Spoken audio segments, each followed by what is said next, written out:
Dealing with the liberal media is at the top of President Trump's mind. And now the White House is rolling out a new strategy to hold the media accountable.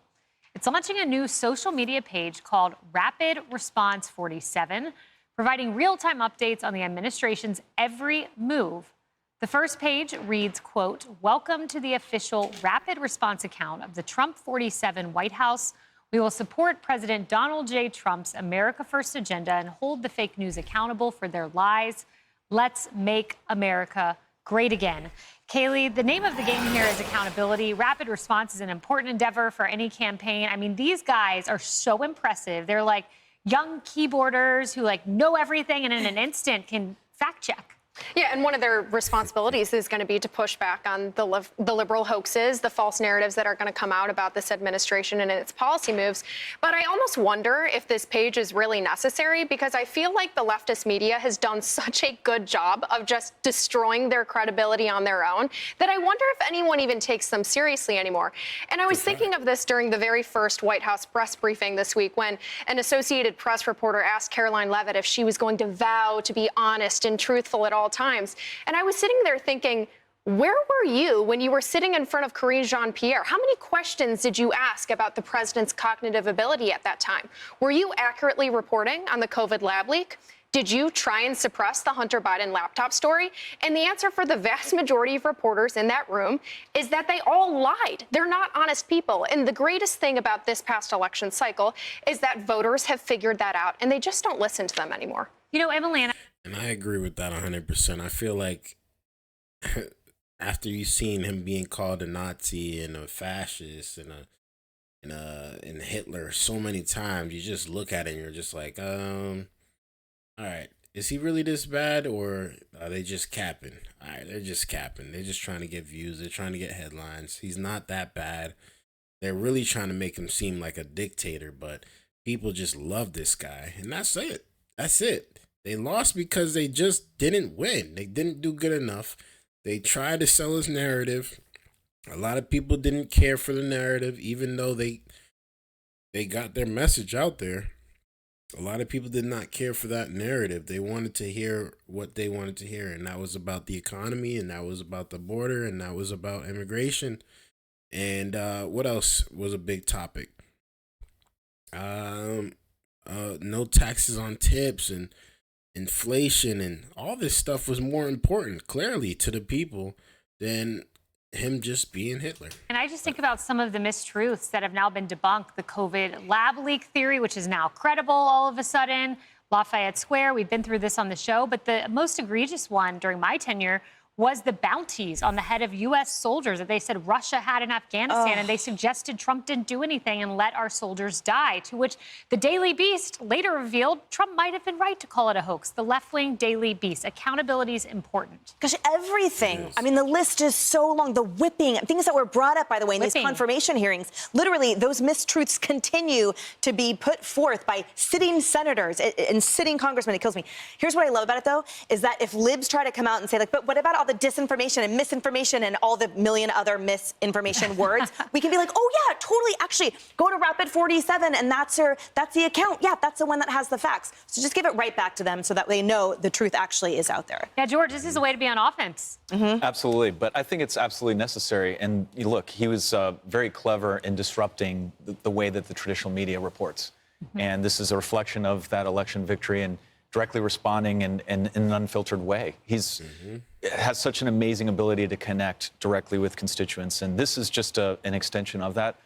I'm going to be interested to see if he creates an AI-generated bot that reflects him and can kind of respond and spin quickly in the middle of the night. But now we are in a 24/7, 365 news cycle, literally, and this is a reflection of that. And it's exciting to see the White House, and we should pose the question to you as a former press secretary on how this should be structured.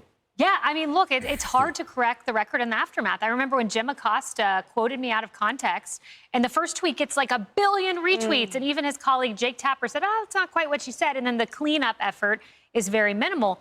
You know, speaking of cleanup efforts, Leslie, I want to remind everyone what we were told about just how sharp Joe Biden was. Let's bring in the other Joe. Start your tape right now, because I'm about to tell you the truth. And F you if you can't handle the truth. This version of Biden, intellectually, analytically, is the best Biden ever. Not a close second. If it weren't the truth, I wouldn't say it. It wasn't the truth. He said that on live television, and that was not the truth. Everybody knew it wasn't the truth.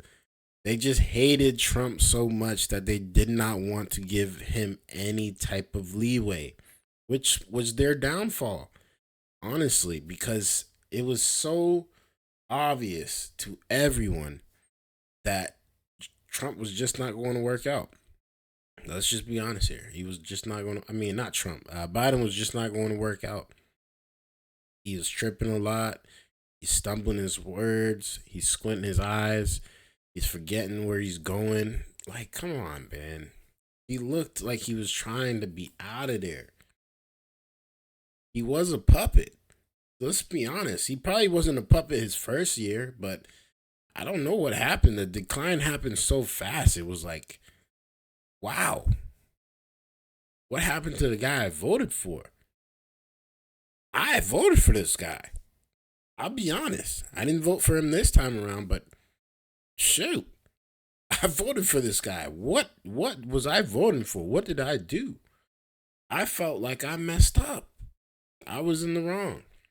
And I was, honestly, I was, and it clearly showed. Truth, Leslie.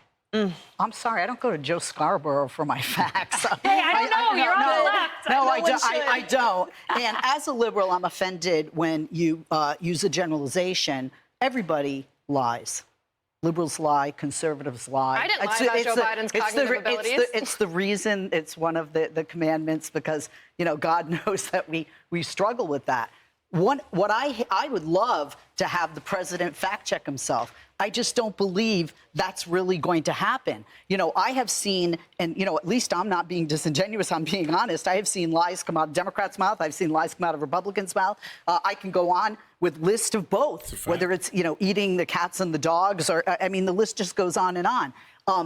If this actually does say, okay, President Trump said this, on this date, and then said that, which did he mean? Here is the truth, here is the lie. That'd be great. I just don't think we're going to see that from this site. It'd be nice to have unbiased fact checkers, because we know Glenn Kessler, Washington Post, all of these folks are quite muted when it comes to the left, but very vociferous when it comes to the right. All right. I agree, man. I agree. I like the fact checkers. I like to see the actual real thing, what is actually, helping and not harming somebody just because they don't like them. There's a lot of fake news out there. There really is. And I'm not a fan of it.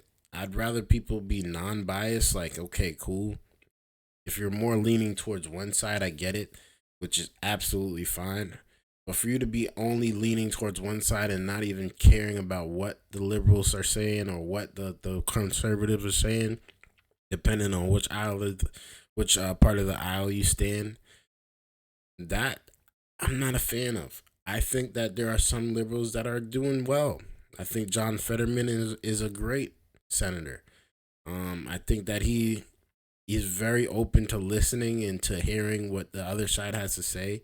And he also has his own opinions that I believe that other people can stand up and say, you know what, those are actually good.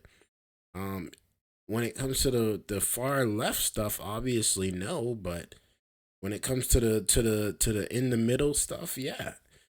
A lot of people agree with Bernie Sanders on some stuff. Obviously, when it comes to the far left stuff, again, like I said, sometimes, he takes it too far, but for the majority of, not the majority, but for the most part, you can agree with some of the stuff that he says. Not all of it, but some.